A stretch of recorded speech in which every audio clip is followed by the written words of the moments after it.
नमस्कार दोस्तों स्वागत है आप सबका आपका अपना यूट्यूब चैनल सूरज शाहदेव में। मैं हूं सूरज शाहदेव।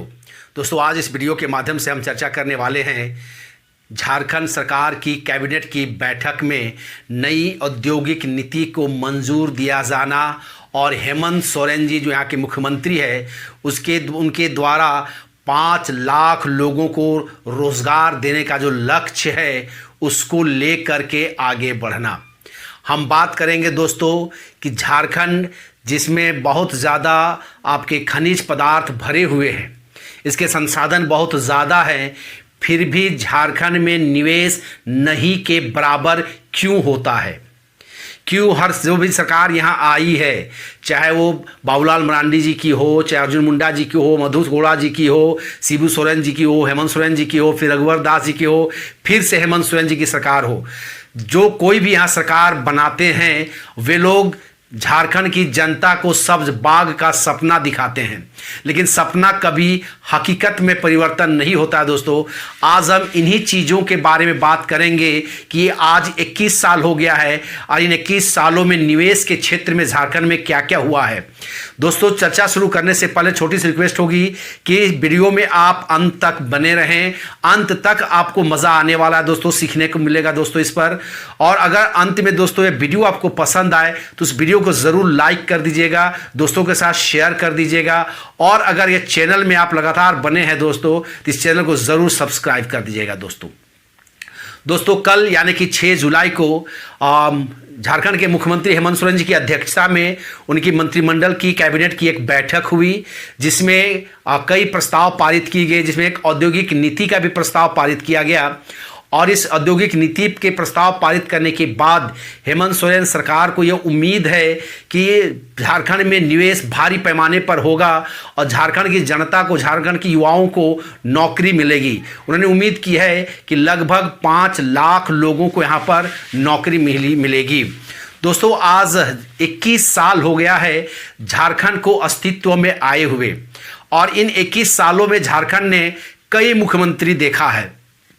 पहले मुख्यमंत्री के रूप में हमने बाबूलाल मरांडी जी को देखा, फिर अर्जुन मुंडा जी को देखा, मधु कोड़ा जी को देखा, शिबू सोरेन जी को देखा, हेमंत सोरेन जी को देखा, रघुवर दास जी को देखा, फिर से हेमंत सोरेन जी को मुख्यमंत्री के रूप में आज हम देख रहे हैं। और इन 21 सालों में जो भी यहाँ पर आया है मुख्यमंत्री बनकर या सरकार बनाया है, हर किसी ने झारखंड की जनता को एक सब्ज बाग का सपना दिखाया है, विकास का सपना दिखाया है। लेकिन दोस्तों विकास की अगर बात करें तो झारखंड में बहुत कुछ नहीं हो पाया है। अगर हम शुरुआती दौर की बात करें तो झारखंड अलग हुआ था, उस वक्त झारखंड में जो विकास का जो पैमाना था वो बुनियादी जो सुविधाओं की लोगों को देना था, यानी कि सड़क का निर्माण, पेयजल की व्यवस्था करना, बिजली की व्यवस्था करना, स्कूलों के शिक्षा की अच्छी व्यवस्था करना। इन पर तत्कालीन सरकार जैसे बाबूलाल मरांडी जी की सरकार, अर्जुन मुंडा जी की सरकार में इस पर बहुत ज़्यादा जोर दिया गया था और इस क्षेत्र में बिजली को छोड़ करके बाकी क्षेत्रों में काम भी हुआ था दोस्तों। लेकिन निवेश की अगर हम बात करें दोस्तों तो निवेश कई सालों से निवेश की बात की जा रही है, लेकिन आज तक निवेश को धरातल पर उतरते हुए हमने नहीं देखा है दोस्तों। अगर हम बात करें दोस्तों अर्जुन मुंडा जी के शासनकाल में जो निवेश की बात करेंगे तो 2004 में जो निवेश हुआ, एमओयू हुआ था, एमओयू जो निवेश के लिए एमओयू हुआ था उसमें आरजी स्टील से हुआ था। पहला जो एमओयू हुआ था वो आरजे स्टील से हुआ था, लेकिन जमीन और खदान नहीं मिलने के कारण वो कंपनी वापस चली गई। फिर गोयल स्पॉन्ज से हुआ 2005 में, कल्याणी स्टील लिमिटेड 2005 में, कोल स्टील एंड पावर लिमिटेड 2006 में, सार्थक इंडस्ट्रीज 2007 में, माँ चंडी दुर्गा इंडस्ट्रीज जो है 2007 में, जगदम्बा इस्पात 2007 में। इन लोगों के साथ एमयू हुआ था। बहुत सारे उद्योगपतियों ने इन्वेस्ट करने की बात की थी दोस्तों, लेकिन एक भी एमयू धरातल पर नहीं उतरा। यानी कि जो कारण उस वक्त था, मुझे लगता है कि आज तक वो कारण विद्यमान है झारखंड के परिप्रेक्ष्य में, झारखंड की परिस्थिति में दोस्तों, जिसका नतीजा है कि यहाँ पर निवेश नहीं हो पाते हैं दोस्तों। अगर हम बात करें निवेश की तो सबसे ज़्यादा एमयू जो हुआ था वो रघुवर जी सरकार जी के में हुआ था। हम सबको याद है दोस्तों कि रघुवर जी की सरकार के समय में लगभग 267 जो एमयू हुआ था, उसमें से 210 जो 10 कंपनियां थी जो यहाँ पर इंडस्ट्री लगाने की बात की थी, और उन्होंने इंडस्ट्री लगाने के लिए उनमें से 162 ने पूरी तरीके से एमयू कर लिया था, लेकिन 113 इंडस्ट्री जो थे वो वापस चली गई। उसके बाद दोस्तों उनका कहना था कि यहाँ पर ज़मीन का जो बहुत बड़ा विवाद है, कानून व्यवस्था बहुत ज़्यादा यहाँ पर बहुत बड़ी समस्या क्रिएट करता है। उसके बाद सिंगल विंडो सिस्टम है दोस्तों, वो अच्छी तरीके से यहाँ काम नहीं कर रहा है दोस्तों। हम सबको याद है कि जो रघुवर दास जी ने अपने समय में मोमेंटम ऑफ झारखंड एक समिट का आयोजन किया था दोस्तों। उसमें करोड़ों रुपए खर्च किए गए थे। हालांकि ऐसा भी आरोप लगाया गया उसमें भ्रष्टाचार हुआ था। उसकी जांच के लिए एसीबी को मामला सौंप दिया गया था। ये 3 यहाँ पर जो समिट हुआ था 3 बार हुआ था दोस्तों। पहला रांची में हुआ था, वो 16 फरवरी 2017 को हुआ था। फिर दूसरा जमशेदपुर में 19 अगस्त 2017 को, फिर 20 दिसंबर 2017 को बोकारो में हुआ था दोस्तों। ये 3 जो अब दुमका देवघर में होना था वो हो नहीं पाया था शायद दोस्तों। हम अगर बात करें दोस्तों इन ग्लोबल समिट की जो आयोजन किया गया था, इसमें बड़े बड़े इंडस्ट्री आए थे। इसमें टाटा, बिरला, जिंदल, एस्सार और कई देशों के राजदूत भी उस ग्लोबल इन्वेस्टर समिट जो शुरू हुआ था उस पर वे लोग शामिल हुए थे। और कहा जा रहा था कि 210 कंपनियों के द्वारा लगभग 3,11,000 करोड़ रुपया का निवेश किया जाएगा। और उन लोगों ने यहाँ पर एमयू भी साइन किए थे। उनमें से 210 जो एमयू साइन करने वाले में से थे 162 ने उसी वक्त एमयू साइन कर लिया था, लेकिन 113 कुछ ही दिन के बाद वापस चले गए थे दोस्तों। उसके बाद 19 अगस्त 2017 को जब दूसरा अधिवेशन समिट हुआ था दोस्तों जमशेदपुर में, उसमें 74 उद्योगों की नींव रख दी गई थी। रघुवर सरकार जी के समय में जिसमें स्मृति ईरानी यहाँ पर आई थी चीफ गेस्ट के रूप में, और 74 उद्योगों की नींव रख दी गई थी। 70 कंपनियों की आधारशिला रखी गई थी और 2 कंपनियों का तो उद्घाटन तक कर दिया गया था दोस्तों। उसमें कहा गया था कि 2100 करोड़ रुपया का निवेश वहां पर किया जाएगा और उनको जमीन दी जाएगी दोस्तों। फिर दूसरी बार जो हुआ 20 दिसंबर 2017 को बोकारो में जो ग्लोबल इन्वेस्टर समिट महोत्सव जो आयोजन किया गया था, उसमें 105 देसी कंपनियों के साथ 3400 करोड़ रुपया का निवेश के लिए एमओयू हुआ था दोस्तों। लेकिन एक भी एमयू धरातल पर नहीं उतर पाया, इंडस्ट्री नहीं लग पाया दोस्तों। कारण क्या था? तो फिर वही कारण जमीन का मुद्दा, और फिर वही कारण आपका यहाँ पर कानून व्यवस्था को लेकर के और ईज ऑफ डूइंग बिजनेस को लेकर के। उस वक्त भी कहा गया था दोस्तों कि 3.5 लाख करोड़ रुपया का अगर यहाँ पर निवेश होगा तो लगभग 6 लाख लोगों को यहाँ पर नौकरी दी जा सकेगी दोस्तों। 3.5 लाख करोड़ की निवेश की उम्मीद की गई थी दोस्तों, और कहा गया था कि उससे 6 लाख युवाओं को नौकरी दी जाएगी या नौकरी सृजित होगी। लेकिन जानकर ताज्जुब होगा दोस्तों कि मात्र 6,169 करोड़ का ही निवेश यहां पर मिला था दोस्तों।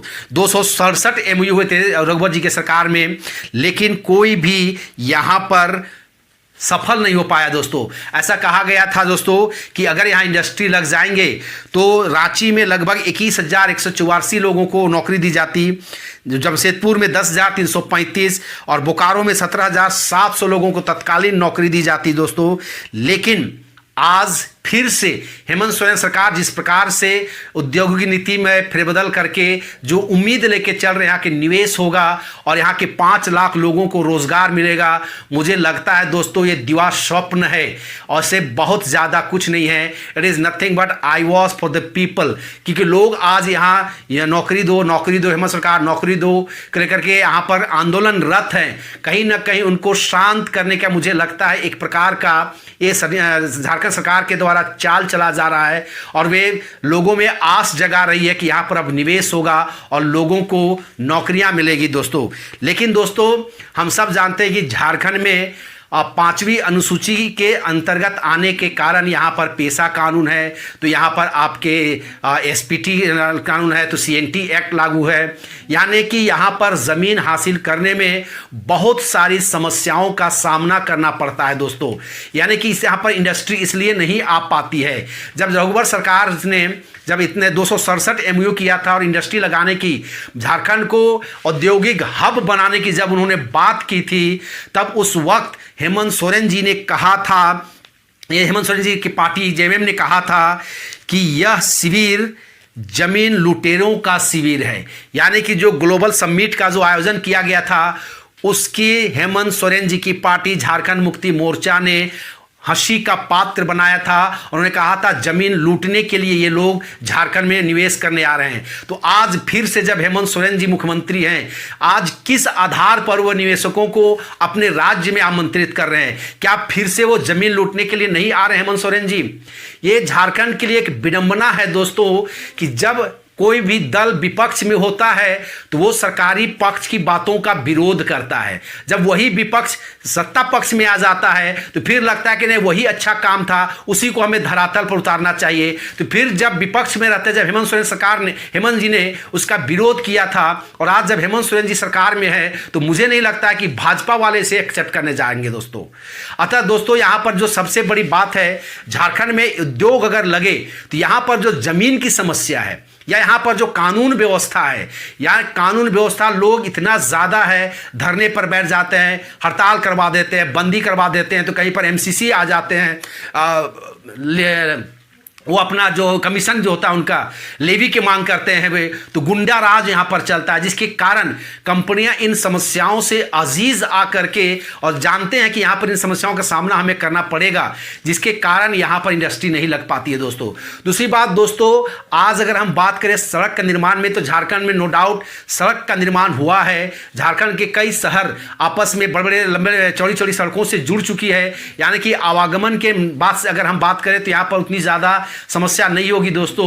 लेकिन जो सबसे ज़्यादा इंडस्ट्री लगाने में जो दिक्कत होती है, अगर कोई इस्पात इंडस्ट्री लगता है तो वहाँ पर उसको लोहा का खान मिले, खान के लिए दिक्कत हो सकता है, यूरेनियम का अगर कोई लगाना चाहे उसके लिए, बॉक्साइट के लिए उसके लिए, यानी कि कहीं ना कहीं खनिज पदार्थ को पाने के लिए खदान के लीज में उनको लीज नहीं मिल पाता, खदान नहीं मिल पाता है, माइंस नहीं मिल पाता है दोस्तों। दूसरी बात, इंडस्ट्री लगाने के लिए उसको पानी चाहिए दोस्तों, और यहाँ पानी की सुविधा नहीं है। हम सब जानते हैं कि झारखंड एक पठारी राज्य है, और पठारी राज्य होने के कारण जब बरसात में यहाँ बारिश होती है दोस्तों, तो बारिश बह करके नदियों के सहारे समुद्र में चला जाता है, और यहाँ इन पानियों को हम रोक कर नहीं रख पाते हैं। यहाँ पर अगर हम बड़ी बड़ी डैम की बात करें, बहुत ज़्यादा डैम नहीं है दोस्तों जिससे इन इंडस्ट्री को पानी मिल सकेगा दोस्तों।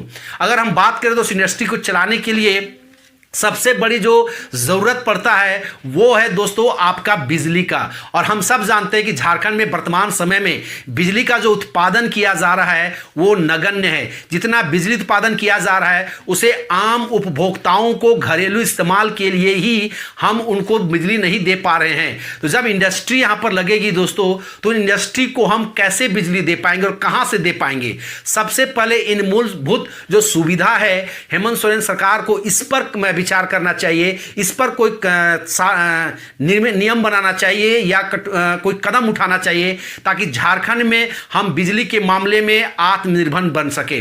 झारखंड में कोयला उत्पादन होता है और झारखंड का कोयला पंजाब जाता है और पंजाब में कोयला बिजली उत्पादन होता है दोस्तों। झारखंड में जो बिजली उत्पादन के जो यहाँ पर कंपनियां थी, जहाँ कारखाने थे, वो आज बंदी के कगार पर है। रघुवर जी के सरकार में कुछ बिजली उत्पादन कारखानों को बेचा भी गया था दोस्तों, लेकिन आज तक वहाँ एक छटाक बिजली पैदा नहीं की जा रही है दोस्तों, जिसके कारण आज हम बिजली के लिए दूसरे राज्यों पे या डीवीसी पर निर्भर रहते हैं दोस्तों। हम सब जानते हैं दोस्तों कि यहाँ जब इंडस्ट्री लगती है वहाँ पर नेतागिरी भी बहुत ज़्यादा होता है। इंडस्ट्री के विरोध में या खेती लायक ज़मीन को लेकर के हम बहुत ज़्यादा आंदोलन होता है, और उस आंदोलन के कारण यह मामला कहीं ना कहीं अदालत में चला जाता है, और अदालत में जाने के कारण लटक जाता है। हम सबको याद है दोस्तों, अडानी पावर प्लांट जो गोड्डा में लगने वाला था, उसका कितना ज़्यादा विरोध हुआ था। उस समय में झारखंड विकास मोर्चा के विधायक हुआ करते थे प्रदीप यादव जी, उन्होंने वहां धरना पर दिया था, आमरण अनशन पर धरना दिया था। हालांकि वो आंदोलन बहुत ज़्यादा तीव्र गति पर आया था, लेकिन जब प्रदीप यादव जी गिरफ्तार होकर जेल जाते हैं वो आंदोलन शिथिल पड़ जाता है। आज प्रदीप यादव जी से भी यह सवाल पूछना चाहिए कि जब आप उस वक्त उसको लेकर के आंदोलन किए थे, जब आप जेल से बाहर आए तो आप चुप क्यों हो गए? आप फिर से उस आंदोलन को हवा क्यों नहीं दी? आप फिर से धरना में क्यों नहीं बैठे? आपको बैठना चाहिए था धरना पे प्रदीप यादव जी। वहां पर सिर्फ ग्रामीणों को भी आप कई मामलों में फंसा दिए हैं और आप शांत पड़ गए, चुप हो गए हैं। तो इस तरह का विरोध मुझे लगता है कहीं ना कहीं इनकी एक कोई सेल्फ जो इंटरेस्ट होता है वो उसमें छुपा हुआ होता है दोस्तों। जब वो सेल्फ जो इंटरेस्ट होता है वो पूरा हो जाता है तो ये उस आंदोलन से अपने आप को अलग कर लेते हैं दोस्तों। इस पर भी सबसे पहले सरकार को सोचनी चाहिए। आज झारखंड सरकार को सबसे बड़ा जो है ईज ऑफ डूइंग बिजनेस, इसको लेकर के गुजरात मॉडल को अपनाना चाहिए दोस्तों। जिस प्रकार से मोदी जी ने गुजरात मॉडल के द्वारा वहां पर ईज ऑफ डूइंग बिजनेस को आसान बना दिया था, वहां पर इन्वेस्टरों ने अपनी भरपूर मात्रा वहां इन्वेस्ट किया और आज हम सब जानते हैं कि गुजरात जो है उद्योग के क्षेत्र में सबसे बड़ा राज्य बन गया है दोस्तों। झारखंड में भी सबसे पहले हमको ईज ऑफ डूइंग बिजनेस को आसान बनाना चाहिए, यानी कि जब कोई उद्योगपति यहां उद्योग लगाने के लिए आता है तो सब काम उसको स्वयं करना पड़ता है। यहां सिंगल विंडो सिस्टम जो है वो पूरी तरीके से फेल हो चुका है दोस्तों।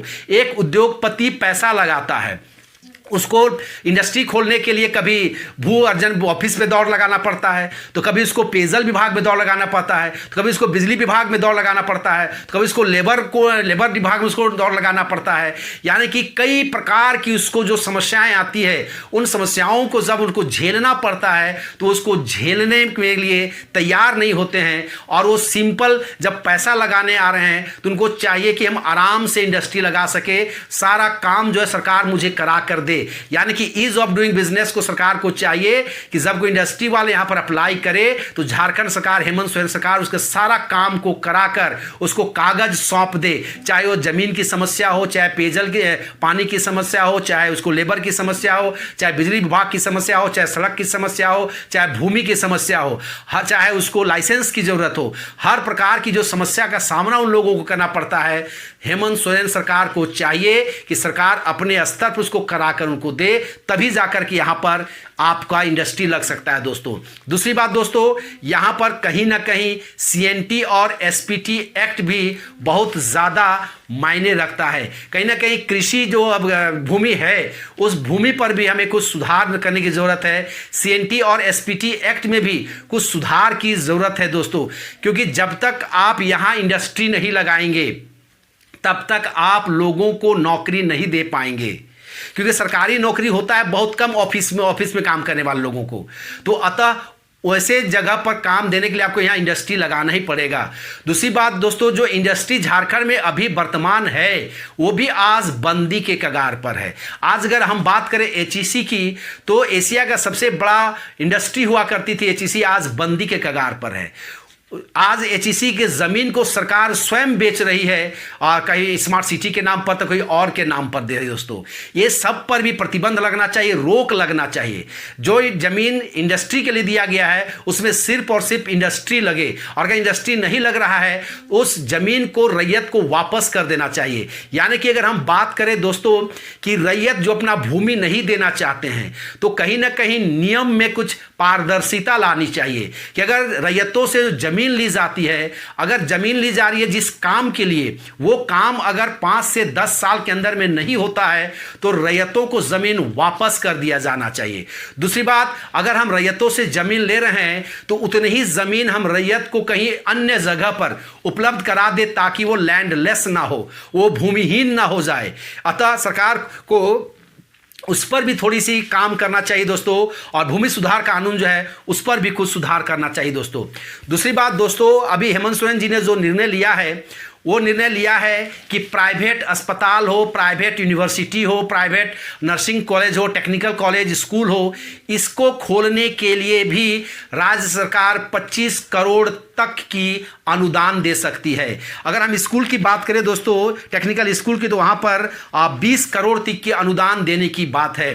दोस्तों हम सब जानते हैं कि अभी छत्तीसगढ़ की सरकार, भूपेश बघेल जी की सरकार में प्राइवेट गांव में प्राइवेट अस्पताल खोलने के लिए उन्होंने एक अनुदान देने की बात की थी, लेकिन छत्तीसगढ़ सरकार की ही स्वास्थ्य मंत्री श्रीमान टी.एस. सिंहदेव यानी कि त्रिभुवनेश्वर सिंहदेव टी.एस. बाबा जी ने, जो वहाँ के स्वास्थ्य मंत्री हैं, उन्होंने इसका विरोध कर दिया है दोस्तों।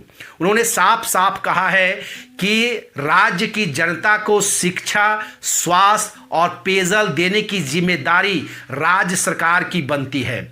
हम इन प्राइवेट हॉस्पिटलों को पैसा भी दें और उनको गांव में हॉस्पिटल खोलने की अनुमति दे, ज़मीन दे, और फिर वो हॉस्पिटल खोले, ज़मीन ले, और फिर वहीं ग्रामीणों से वो पैसा ले।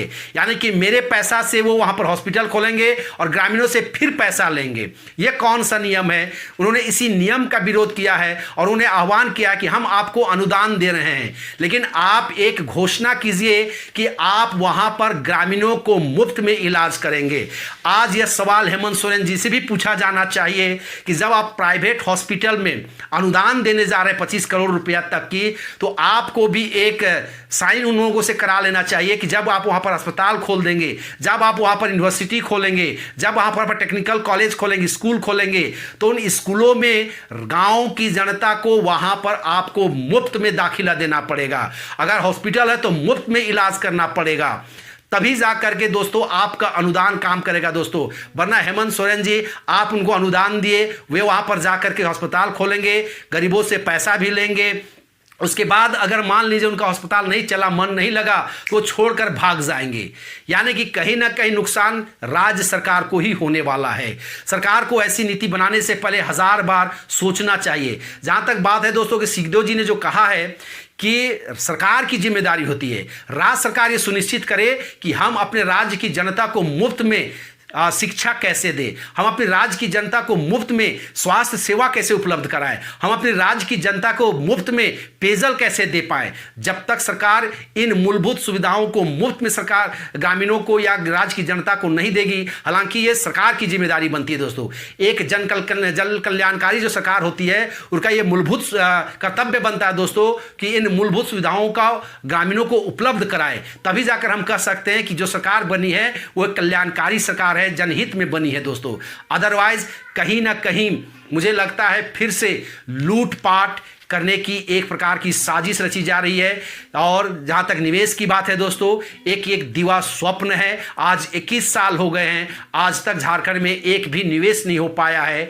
इन सारी समस्याओं को देख करके हेमंत सोरेन जी को सबक लेना चाहिए और जिन चीज़ों की सुधार की ज़रूरत है, सबसे पहले उन चीज़ों में सुधार करे सरकार, फिर लोगों को निवेश के लिए आमंत्रित करे। वरना निवेश के लिए आप भी फिर से इन्वेस्टर सबमिट करेंगे और लाखों करोड़ रुपया खर्च करेंगे, फिल्मी दुनिया के लोगों को बुलाएंगे, गाना गवाएंगे, नचवाएंगे, फिर पता चलेगा कि ढाक के 3 पात, लाभ कुछ नहीं हुआ है दोस्तों। तो दोस्तों यही बात थी, जानकारी आपको देना चाहते थे। मुझे लगा कि इस जानकारी को आपके साथ शेयर करूं और हेमंत सोरेन जी जो सोच कर चल रहे हैं उसका क्या लाभ या क्या नुकसान हो सकता है, उसके बारे में मुझे लगा कि मुझे जो जानकारी मुझे जो अच्छा लगा या जो कहिए दोस्तों, जो मैंने विश्लेषण कर पाया, मैंने इसका विश्लेषण किया है। अगर यह विश्लेषण आपको अच्छा लगा है दोस्तों, इस वीडियो को ज़रूर लाइक कर दें, दोस्तों के साथ ज़रूर शेयर करें, और अगर आप इस चैनल में नए हैं तो चैनल को ज़रूर सब्सक्राइब कर लीजिएगा दोस्तों। तब तक के दोस्तों नमस्कार, जय हिंद।